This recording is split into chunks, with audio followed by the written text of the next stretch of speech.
সাম্প্রতিক বিভিন্ন ঘটনার প্রেক্ষিতে মধ্যপ্রাচ্যের রাজনীতিতে নতুন এক সমীকরণ তৈরি হচ্ছে। ইরান ও যুক্তরাষ্ট্রের মধ্যে উত্তেজনা কমানোর আলোচনা যত এগোচ্ছে ততই আলোচনায় উঠে আসছে পাকিস্তানের নাম। কিন্তু প্রশ্ন হলো, যদি সত্যি তেহরান ও ওয়াশিংটনের মধ্যে দীর্ঘমেয়াদী সমঝোতা প্রতিষ্ঠিত হয়, তাহলে এই কূটনৈতিক খেলায় ইসলামাবাদের প্রাপ্তি কি?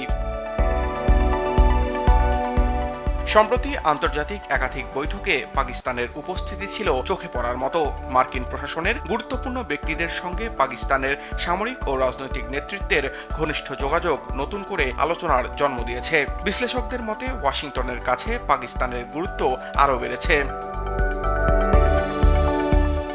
কিন্তু শুধু প্রশংসা দিয়ে কি একটি দেশ চলে? বাস্তবতা হলো, পাকিস্তানের সবচেয়ে বড় সংকট অর্থনীতি। বৈদেশিক মুদ্রার রিজার্ভ, ঋণের চাপ, বাজেট ঘাটতি এবং বিনিয়োগ সংকট সব মিলিয়ে ইসলামাবাদের এখন সবচেয়ে বেশি দরকার অর্থনৈতিক স্বস্তি।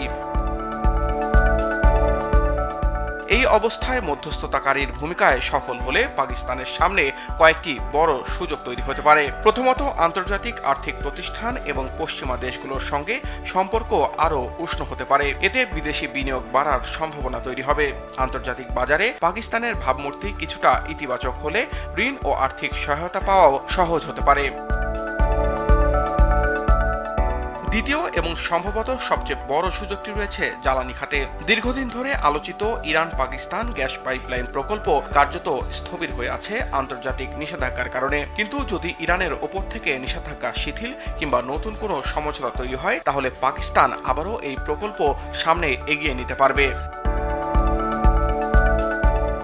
এর ফলে সস্তায় জ্বালানি, কম উৎপাদন খরচ, শিল্পে নতুন গতি এবং অর্থনীতিতে বাড়তি প্রবৃদ্ধি। শুধু তাই নয়, ইরানের সঙ্গে সীমান্ত বাণিজ্য বাড়ানোও সুযোগ তৈরি হবে। বিশেষ করে বেলুচিস্তান অঞ্চলে নতুন অর্থনৈতিক কর্মকাণ্ড শুরু হতে পারে, যা কর্মসংস্থান এবং অবকাঠামো উন্নয়নে ইতিবাচক প্রভাব ফেলতে পারে।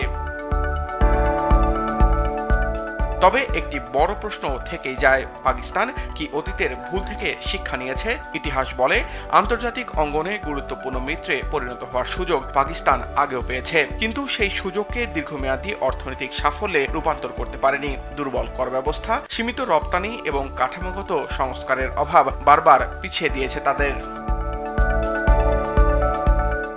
তাই এবারও যদি অভ্যন্তরীণ অর্থনৈতিক সংস্কার না হয়, তাহলে কূটনৈতিক সাফল্য হয়তো সাময়িক প্রশংসা এনে দেবে, কিন্তু কাঙ্ক্ষিত অর্থনৈতিক পরিবর্তন আনতে পারবে না।